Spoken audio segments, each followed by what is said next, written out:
tell all of us what he has been doing for his thesis in clear, plain English. And after that, Kim and I will ask him some questions, he will give us some answers, and then retreat, come back with the grades, and congratulate him on his graduation. Yeah.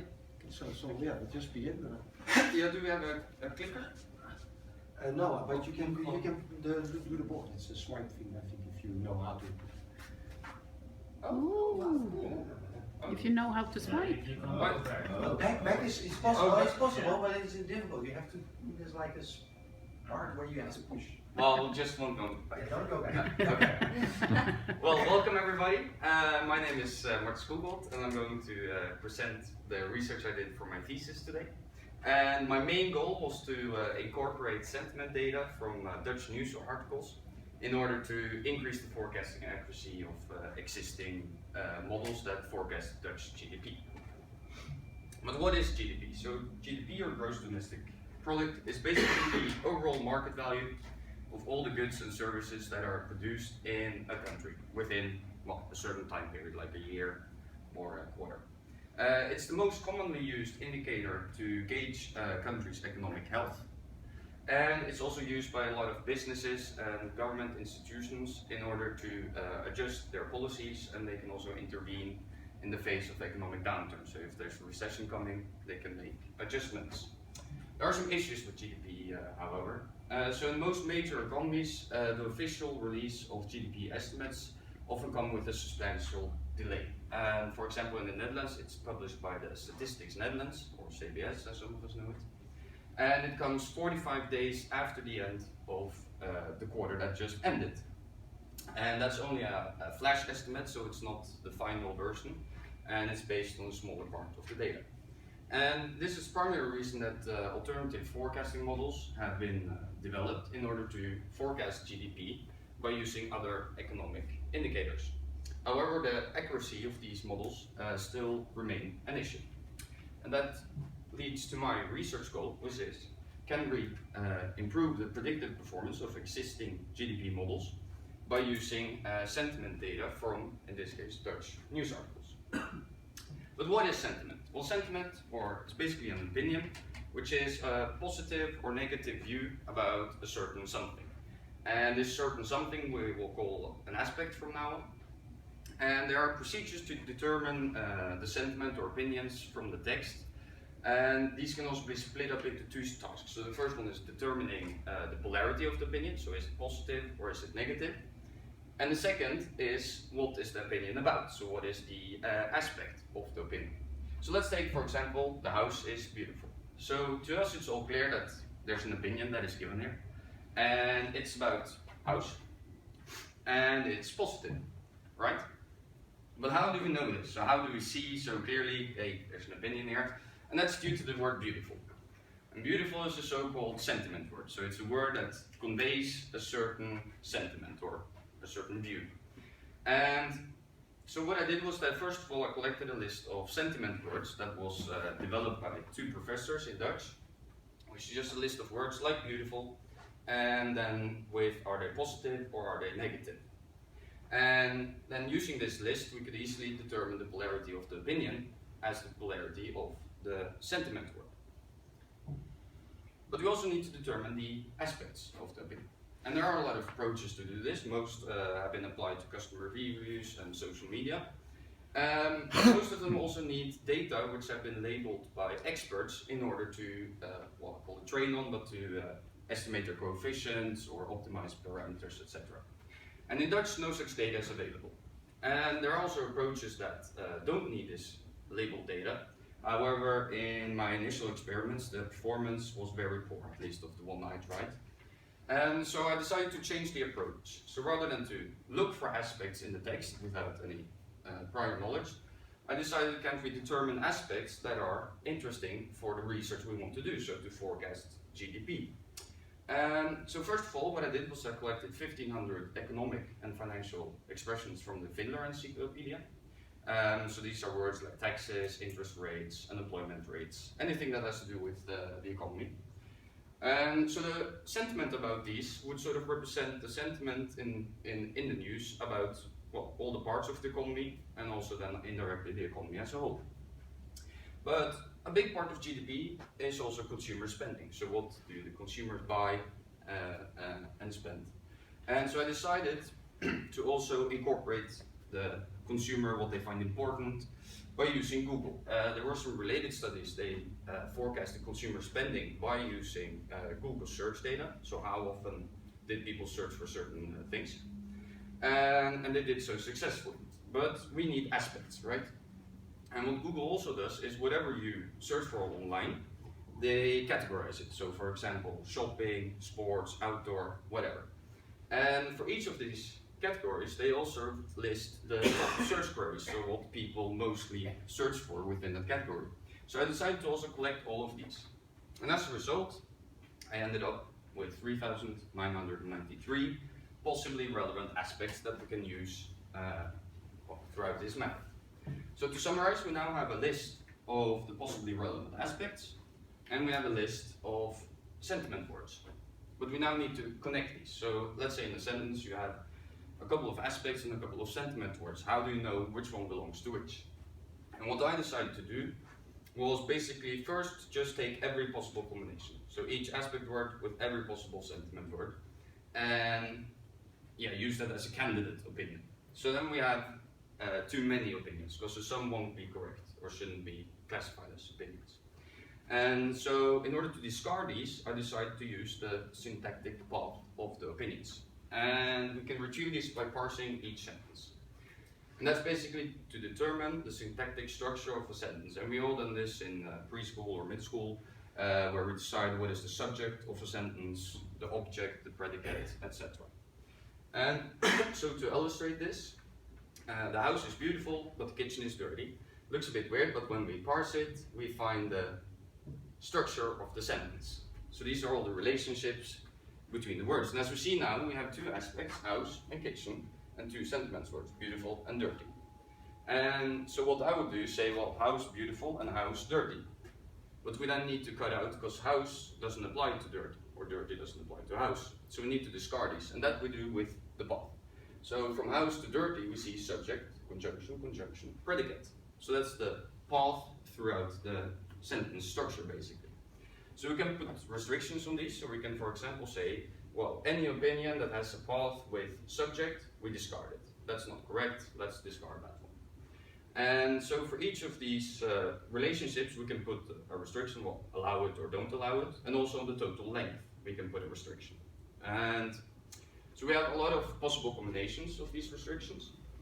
And what I did was, well, basically test a set of restrictions by, well, discarding the opinions that aren't valid under these restrictions, and use the remaining ones to forecast GDP. And this way we could measure by the forecasting accuracy how well a certain set of restrictions are. So we arrived at the optimal restrictions, and as a result we were left with around 2.5 million opinions that were retrieved from the text. But then how do we go from these opinions to numerical variables, right? Because we need to forecast GDP, so we can't just use the opinions straightforwardly. But so to do this, I defined the relative positivity score, which is quite easy because each opinion is positive and negative. So it's basically the number of positive minus the number of negative opinions divided by the total number. So it ranges between -1, only negative, 2 + 1, only positive.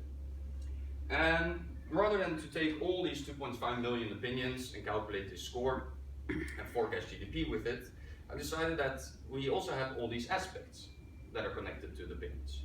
So we can also, for each aspect, generate a variable, and then we have the relative positivity towards that aspect throughout the whole time period. And so we did that, and as a result, we have 1,837 variables or aspects with its relative positivity for each quarter. And that's a lot of variables. And most statistical methods can't cope with that many variables, or at least can't use them all. So we also did two things in order to cut down on the number of variables. And one solution is to select and discard the variables you consider redundant. And we did this with the scoring criterion. I won't go into detail about it, but so we discarded a lot of variables. Another approach is to summarize a whole number of variables into a fewer number of what we call components. Basically, each component is just a combination of the original variables, and it tries to maximize the information that is captured of the original data set in a single variable. So we also need to forecast GDP with all these variables. So in my thesis, I used 3 models. We have the IC model, which was developed by Philippe Francis, which I used as a baseline model. And IC is a linear regression model, and it uses the temporary staffing data from Randstad, which is a large temp agency in the Netherlands, as its explanatory variable to forecast GDP. So quite simply, I add my sentiment variables that were generated and see if they increase the accuracy. Another approach is to employ so-called machine learning models. And these are models that are designed to handle a larger number of variables, and they also go from the input variables to the actual forecast in a different way than the regression model, obviously. So I also use 2 of these, so the neural network and the random forest. I won't go into detail how they work, but basically you have a set of variables and they, in a smart way, produce a forecast for GDP in this case. So let's look at the results. And this is an overview of the final results. So we see here in the left column all the models. So we see IC, random forest neural network, but we also see 2 more. So we have IC plus expert opinions. And what Philippe Francis did was that he used this IC model to produce a forecast, but he then adjusted that forecast according to, well, at least his expert opinion, and I think also his research partner. And we also see the Statistics Netherlands flash estimates. So that are these estimates that come 45 days after the end of the quarter, and they also are the best performing one because they're already quite close to the final GDP. And we see these 2 columns with numbers, and this is the mean absolute error. So it's the errors of the forecast. Basically, lower is better. We also see some abbreviations here. So the SV is with the sentiment variables, so that are the variables that I created that have been added to the model. We see RS, which is the staffing data from Randstad.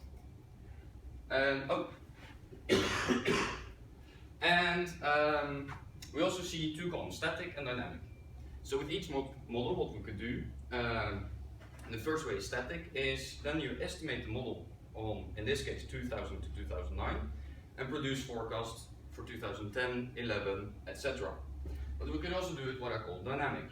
So you first estimate the model on 2000 to 2009 and produce a forecast for the first quarter of 2010.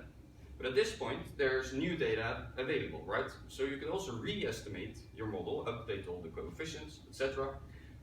With the new data, and then you produce a forecast for the second quarter. And this way you go on and on all the way till the end. So let's take a look at the result. So the ICRS is the original IC model that was developed. And we also see that it comes in at 2.7 and 1.4. And adding the sentiment variables already gives, well, a good improvement in the accuracy, as you can see here, by 0.6 and 0.65, which is with the sentiment variables.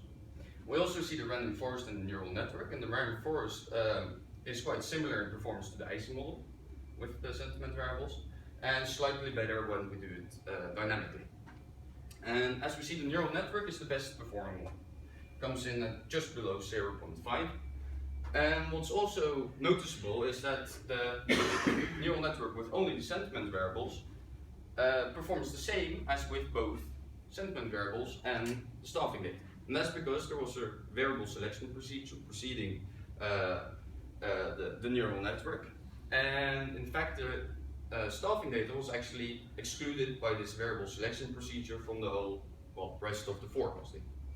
And we also see the expert opinions, and they, well, have improved compared to the original IC model. And we see the flash estimates, which, well, still are the best, but these are then 4 to 5 days later. And I also tested to see if adding the sentiment variables, I mean, obviously it's improved, but the question is, did it significantly improve the accuracy? And well, just to say for everybody, for all of them, it did significantly improve the results. And that brings me to the conclusion. So in my thesis, I've developed a new method to classify sentiment. We can't evaluate the method itself as to how it classifies the actual opinions, because we don't have this labeled data.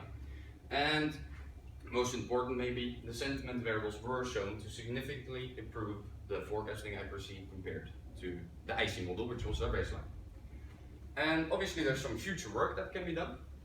So I only used data from 2000 onwards and also only the Volkskrant. And this was due to time limitations. It takes a lot of time to collect all these news articles and to parse all these sentences and do all these optimizations.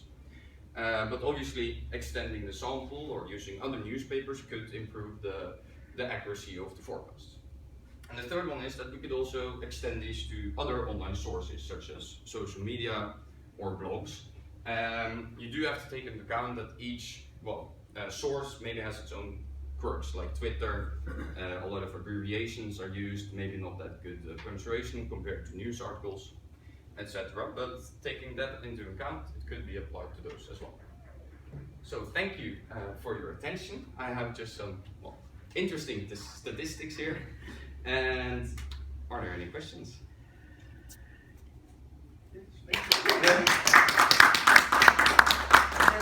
You may also ask a question. Oh, really?